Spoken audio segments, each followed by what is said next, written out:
স্বামী জি তো দেখো চুপিয়া রেসিপি এমনি বুদ্ধি গভীর জোরে ভয়ঙ্কর ব্যাপার দেখো ও কি হয়েছে স্বামী ইটা কিটা কাতালের মুন্ডু বুঝুনি বুঝিয়ে বলছি এটা হচ্ছে ওই যে রানীটা মুকুট পরে না আমি আমার রেসিপিকে মুকুট পরিয়ে দিয়েছি ভালো করেছি না মায়া খুব ভালো করছো গো মায়া, মনে হইতেছে করে সিংহাসনের উপরে মুকুটটা বসান। ওমা ইটা কিটা একদম শাল বাকল সহ এগুলা কি মানুষ খায়? এগুলো তো গরুই খায়। একদম যুক্তিটা কথা বলেছো না, এই জন্য তোমাকে আমার এত ভালো লাগে স্বামী। তোমার বাপ জীবনে তোমার 14 গোষ্ঠী, তোমার 28 গোষ্ঠী, তোমার 52 গোষ্ঠী কেউ দেখেছে যে গরুর চশমা পরে?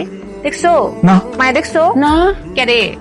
কারণ এই চাল চোখলা চৌকায় তুমি কাইতা তোমার আর তোমার বাবুর চোখে জুতি বাড়বে।